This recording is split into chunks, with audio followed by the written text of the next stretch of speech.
और जब तक जनता अन्ना हजारे जी के इस आंदोलन पर राजनीति करने वाले अरविंद केजरीवाल जी जैसे नेताओं को समझ पाती, तब तक इस आत्मा ने जनता के मौके को समय से पहले समझकर उस पर चौका लगाना शुरू कर दिया था। अब मौके को चौके में बदलने के लिए केजरीवाल जी के पास सिर्फ एक समस्या थी कि अन्ना हजारे जी और जनता में आपसी कितने भी मतभेद हो, पर फिर भी जनता सुनेगी तो अन्ना हजारे जी की ही, अरविंद केजरीवाल की कभी नहीं सुनेगी। और अन्ना जी ने आंदोलन की आड़ में अरविंद केजरीवाल द्वारा अपने राजनीति की मंसूबे पर उन्होंने पल्ले पानी फेर दिया था। और अरविंद केजरीवाल जी के मुंह पर वो पहले से स्पष्ट मना करके उनको पहले ही ऑलरेडी एक्सपोज कर चुके थे। अरविंद केजरीवाल जी के सामने जनता को अपने पक्ष में लेकर चुनाव जीतने का मात्र एक ही तरीका बचा था कि अन्ना जी ना सही, उनके सहयोगी कुमार विश्वास और किरण बेदी जी को कैसे भी अपने पक्ष के पाले में ले लिया जाए। और केजरीवाल जी ने उनके पास जाकर फिर से वही बात दोहराई, भ्रष्टाचार को खत्म करना है तो राजनीति के सिस्टम में उतरना पड़ेगा। दोस्तों, तब भी और आज भी कुमार विश्वास और किरण बेदी जी आज भी अपने क्षेत्र के प्रख्यात और दूरदर्शी इंसान हैं। इन्होंने आखिर अपनी दूरदर्शिता का उपयोग करके उन्होंने सोचा होगा, आखिर समस्या को जड़ से खत्म करने का बेहतर तरीका तो यही है कि अपने को राजनीति के सिस्टम के अंदर आना पड़ेगा। और जवानी के जोश में कुमार भाई साहब ने बिना अपने पड़ोसी के उद्देश्य को जाने बिना ही जीवन, चाहे आपने कितनी भी उम्र तक जी लिया हो, इससे फर्क नहीं पड़ता। आपने उस उम्र के दायरे में कितना अनुभव को जिया है, फर्क इस बात से पड़ता है। तब कुमार विश्वास जी अपने अनुभव को अन्ना हजारे जी के अनुभव से बड़ा और सटीक मान बैठे थे। और अन्ना जी के आंदोलन पर राजनीति नहीं करने वाली बात को ये लोग मानने को तैयार नहीं थे। कुमार विश्वास जी का उद्देश्य देश हित में था तो एक्सेप्टेबल था, बल्कि एक ही कार्यकाल में भ्रष्टाचार को जड़ से खत्म करने के लिए अरविंद केजरीवाल की आप सरकार को ज्वाइन कर लिया।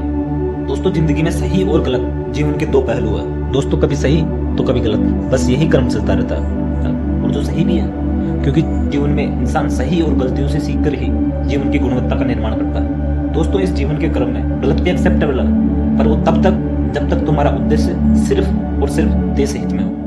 भाई जैसे मानने वाले इंसान पर कुमार विश्वास जैसे सम्मानीय लोगों द्वारा उनके उद्देश्य पर सवाल उठाना उनको शोभा नहीं देता, क्योंकि इनका उद्देश्य ही इतना बड़ा और देश हित में जो था। तो केजरीवाल द्वारा भोले वाले जीव तो फोकट में लपेट लिए। केजरीवाल जी अपना उद्देश्य पूरा करने की फिराक में अपनी यात्रा शुरू करते हैं। तो इन्होंने जनता को अपने भरोसे में लेने के लिए और कुमार विश्वास और किरण बेदी जी जैसे नेताओं द्वारा अपनी पहचान बढ़ाने के लिए उनको अपनी अगल बगल में खड़ा कर लिया। पब्लिक की संवेदनाएं बटोरने के लिए इन्होंने बोला कि मैंने IAS की पढ़ाई की है। और ये वही बात है जैसे गांवों और शहरों में नौकरी का सहारा शादी में सिर्फ इसलिए लेते हैं ताकि जितनी बड़ी नौकरी उतना बड़ा दहेज, वरना यहाँ तो एक अच्छे उद्देश्य वाले नेता की जरूरत थी, कोई डिग्री वाले इंसान की थोड़ी जरूरत थी। देश में ऐसे भी डिग्री वाले कई नेता ऑक्सफोर्ड यूनिवर्सिटी से पढ़ने के बाद भी अपने भारत देश में आके सड़कों पर उतर के गरीबी को ढूंढ रहे। बेचारों को आज तक सड़कों पर दूर दूर तक गरीबी नहीं दिखी। ऊपर वाले ने उनको उनकी जिंदगी के अंदर दूर दूर तक गरीबी नहीं, सिर्फ अमीरी ही अमीरी दी है। और अब ये पता नहीं उनका सौभाग्य है या फिर दुर्भाग्य। केजरीवाल जी ने कुमार विश्वास जी और किरण बेदी जी को अपने अगल बगल में खड़ा करके जनता को अपने भरोसे में लेने के लिए 3 वादे कर डाले। तो आप जानते हो कि जो वादे गलत उद्देश्य और झूठ की बुनियाद पर रखे जाते हैं, तो खोखला होकर एक दिन टूटना निश्चित है। और ना मानो तो 2012 में केजरीवाल जी द्वारा किए गए वादे को 2024 में आके देख लो। यमुना को साफ किया जाएगा, यमुना साफ कर सकते हैं। यमुना हमारे लिए पवित्र नदी है। यमुना के दोनों तटों पर छोटी छोटी झील बनाई जाएंगी और मुझे उम्मीद है आप हमें 5 साल दीजिए, 5 साल में यमुना को इतना खूबसूरत बना देंगे कि आप अपने बच्चों के साथ पिकनिक मनाने के लिए यमुना के तट पर जाना शुरू करेंगे। दिल्ली सरकार की तरफ से मैं कहना चाहता हूं कि यमुना को साफ करने के लिए हम पूरी तरह से प्रतिबद्ध हैं। अगले चुनाव के पहले, ये वाला चुनाव नहीं, 5 साल के अंदर अगले चुनाव के पहले आपके सारे गांव को ले जाके उसमें डुबकी लगवा दूंगा मैं। यमुना को साफ किया जाएगा और जैसा मैं अक्सर कहता हूं कि 5 साल तो लगेंगे, लेकिन 5 साल के अंत में आपको सबको यमुना में डुबकी तो जरूर लगवा देंगे। पहला वादा था कि पार्टी में हाई कमान कल्चर नहीं चलेगा, जैसे कांग्रेस के अंदर गांधी परिवार की चलती है। पर आज देख लो, अकेले ही केजरीवाल जी पूरी पार्टी की हाई कमान है। दूसरा वादा था कि पार्टी में डेमोक्रेसी रहेगी। आधी दिल्ली सरकार को भ्रष्टाचार के आरोप में दोषी साबित करके आधी दिल्ली सरकार को जेल सरकार बना दिया। बंदा बेशर्मी की उस प्रकाष्ठा पर पूछ गया कि बंदा हाई कोर्ट की तक मानने को तैयार नहीं है। तो केजरीवाल जी का तीसरा वादा था पार्टी में पारदर्शिता रहेगी, और वो आज आप पारदर्शिता आर पार देख ही पा रहे होंगे। करप्शन के खिलाफ आपके साथ आंदोलन किया, वे दिल्ली के मुख्यमंत्री बनते हैं, शराब घोटाले को लेकर के उनके ऊपर जांच बैठती है, शराब के लिए नीतियां बनाते हैं इनफैक्ट, और घोटाला होता है और उसी घोटाले के चक्कर में अब वो जेल में है। जैसे करने वैसे भरने, जो आदमी जैसा करेगा वैसा भरेगा। में मनीष सिसोदिया जी को जेल में डाला तो इनका रोना शुरू हो जाता। फिर केजरीवाल जी ने पब्लिक को अपने पक्ष में लेने के लिए 3 वादे किए कि अगले इलेक्शन में वो जीत जाए। और फिर अन्ना जी ने केजरीवाल का आंदोलन में राजनीतिकरण करने का ऑब्जेक्शन उठाया। तो एक बार फिर से केजरीवाल जी को अन्ना हजारे जी का भय सताने लग गया कि जनता लास्ट मोमेंट पर आकर कहीं अन्ना हजारे जी की बात मानकर मेरे खिलाफ न हो जाए। केजरीवाल जी ने भोली वाली जनता को अपने पक्ष में बनाए रखने के लिए, उनको प्रलोभन देने के लिए फिर से 2 वादे कर डाले। नंबर 1 कि मेरी पार्टी के अंदर कोई भी व्यक्ति 3 साल से ज़्यादा और 2 बार से ज़्यादा किसी भी पद पर नहीं रहेगा। दूसरा कि एक ही परिवार के 2 लोग अलग अलग पदों पर नहीं रहेंगे ताकि भ्रष्टाचार न हो। तो यहाँ पर जनता भी तो ऐसे ही नेताओं को चुनकर देश के लिए आगे लाना चाहती थी जो भ्रष्टाचार के खिलाफ आवाज उठा सके और लड़ाई कर सके। लेकिन दोस्तों, आपने एक कहावत तो सुनी होगी कि कस्में वादे प्यार वफासत, बातें हैं बातों का क्या है। दोस्तों, जब जनता केजरीवाल जी की बातों के झांसे में आ ही चुकी थी, यहाँ अन्ना जी की राजनीति में नहीं आने की बात का सुनने का तो कोई जनता द्वारा उचित ही नहीं बचा था। और यहीं से शुरू होती है दिल्ली की बोली वाली जनता और अच्छे नेताओं की बर्बादी की शुरुआत। केजरीवाल जी द्वारा अपने एजेंडों को पूरी करने की हसली प्लानिंग। आम आदमी की पोशाक में बैठे इस आदमी अरविंद केजरीवाल जी ने यहीं से अपने पत्ते खोलने शुरू कर दिए। केजरीवाल जी के सामने सबसे बड़ी समस्या ये थी पार्टी के संयोजक या फिर अध्यक्ष पद की पावरफुल कुर्सी को अपने कंट्रोल में कैसे लिया जाए। और दूसरी तरफ इनकी सच्चाई को समझे तो इन्होंने जनता से हाई कमांड कल्चर को खत्म करने की बात कही थी। और फिर जो नेता इनके एजेंडे के खिलाफ बोलते थे उनको ये चुन चुन कर बेइज्जत करके या देश के खिलाफ गलत बोलने को मजबूर करके हमें अपने ही नेताओं से भ्रष्टाचार करवा के उनके पकड़े जाने के बाद यह कहकर उनसे पल्ला झाड़ लेते थे कि ये तो उनका विभाग है, इसमें मेरी कोई गलती नहीं है। मानो तो अभी की बात है, अभी अप्रैल मंथ के अंदर केजरीवाल जी की कोर्ट के अंदर पेशी थी, तब लोगों को पता पड़ा कि शराब घोटाले का मास्टरमाइंड और आम आदमी पार्टी के अंदर किसको सीट देनी है और किसको सीट नहीं देनी है, ये सारा काम बिचौलिया विजय नायर करता था। कि न तो पार्टी में इसका कोई पद था, ना फिर ये कोई नेता था। फिर ईडी ने पूछा कि केजरीवाल जी आपको विजय नायर क्यों रिपोर्टिंग करता था, आखिर क्या संबंध है आपका विजय नायर जी से। तो केजरीवाल जी ने खुद को बचाने के लिए बोला कि मेरा इससे कोई लेना देना नहीं है, और भाई ने पल्ला झाड़ दिया। अपनी पार्टी के 2 नेता आतिश मारलेना और सौरभ भारद्वाज का इसने नाम ले लिया। विजय नायर इन दोनों को रिपोर्टिंग करता था। तो ईडी ने केजरीवाल जी से पूछा कि भाई आपकी पार्टी के 2 बड़े नेता इस घोटालेबाज आदमी को रिपोर्टिंग कर रहे हैं और इस चीज का आपको पता है और आपने कोई एक्शन नहीं लिया। केजरीवाल जी को तो कुर्सी के लिए खुद को भी तो बचना था। फिर ईडी ने केजरीवाल जी से पूछा कि चलो मान लिया कि आपका इस बिचौलिए विजय नायर से कोई भी संबंध नहीं है और ना ही ये पार्टी का कोई नेता है और ना ही इस पार्टी के अंदर इसका कोई पद है, तो फिर आपने अपनी बगल के अंदर जो बगल वाला किसी दूसरे मंत्री के लिए अलॉट करवाया था वो आज विजय नायर को क्यों दे दिया भाई। आखिर क्या है ये रिश्ता विजय नायर और केजरीवाल जी आपके दोनों के बीच का, आखिर क्या कहलाता है ये रिश्ता, आखिर हमें भी बताओ।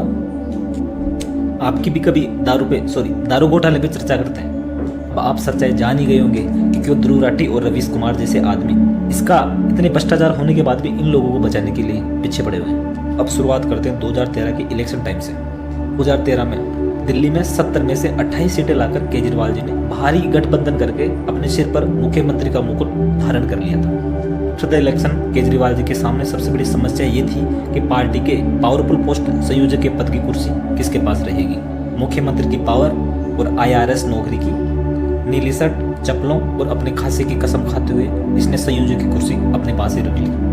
और दोस्तों, जो पार्टी अपने गुरु अन्ना हजारे के आशीर्वाद के बिना अनाथ थी और जिस पार्टी का भविष्य सुनहरा था, तो भला कौन इसी पार्टी के पावरफुल संयोजक पद के लिए हमेशा के लिए शादी करके उसका घर जवाई नहीं बनना चाहता हूँ। लेकिन अब केजरीवाल जी के घर जवाई बनने में सिर्फ एक समस्या आ रही थी कि जनता को किए गए झूठे वादे के अनुसार सिर्फ 3 साल और 2 बार से ज्यादा आप किसी भी पार्टी के संयोजक पद पर आप विराजमान नहीं रह सकते हो। अब 2013 में इनकी सरकार बनने के बाद इन्होंने संयोजक के पद का कार्यकाल जैसे तैसे कंप्लीट किया। और जैसे ही केजरीवाल जी का कार्यकाल पूरा हुआ तो पार्टी के लोगों ने केजरीवाल जी से पूछा क्या हाल है कि हो गया अब टाइम संयोजक पद की पावरफुल कुर्सी को छोड़ने का टाइम। अब भाई केजरीवाल जी पावरफुल कुर्सी को छोड़ दे, ये हो ही नहीं सकता। और आज देख लो, बंदा जेल के दरवाजे के अंदर पहुंच गया लेकिन आज भी कुर्सी छोड़ने को तैयार नहीं है।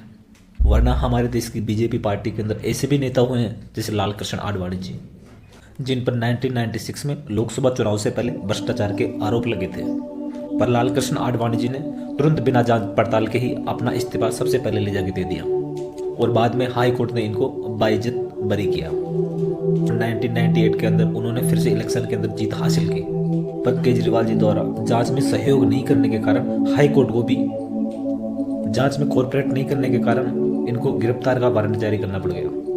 वरना अगर आप ईमानदार ही है तो आपको 1 नहीं, 2 नहीं, 3 नहीं, 4 नहीं, 5 नहीं, 6 नहीं, 7 नहीं, 8 नहीं, 9 आपको समन दिए गए, उसके बाद भी आपको उनको कोऑपरेट नहीं कर रहे थे, क्योंकि आप और आपकी पार्टी ने पहले ही अपनी गिरबान में देख लिया था कि अब हमारा बचना मुश्किल है। तो आखिर जब आप जेल में जा चुके तो आप अपनी सीएम की सीट बचाने के लिए अपने आतिशी और सौरभ भारद्वाज जी का नाम ले लिया। राघव चड्ढा जी विदेश भाग गए थे और वहां पे वो खालिस्तानियों के साथ उनकी फोटो वायरल हो रही थी। सीएम की कुर्सी पर आखिर बचा कौन? आपकी पत्नी सुनीता केजरीवाल जी। और आखिर आप भी तो यही चाहते थे कि कुर्सी कैसे भी सिर्फ अपने पास रहे।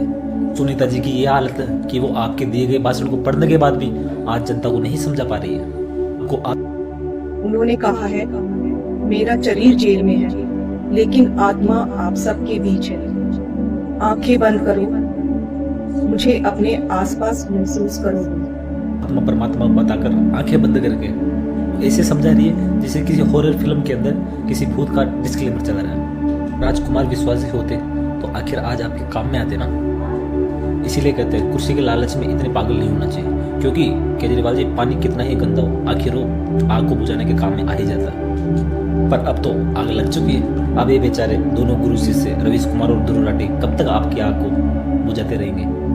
और अगर बुझा भी देंगे तो हम बुझने नहीं देंगे, क्योंकि आप ही ने कहा था अगर कल को अगर मैं चोरी करूंगा नहीं लगता मेरे को भी जेल जाना पड़ेगा। और हम तो आज वही कर रहे जो उस टाइम अटल बिहारी वाजपेयी जी से कहा था, धर्म का पालन करें, राजधर्म।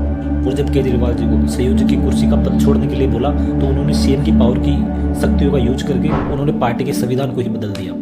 और 2012 से आज 2024 तक इन्होंने ही पार्टी का संयोजक, पार्टी का घर जवाई बनाकर खुद को इस पद के लिए योग्य बना लिया।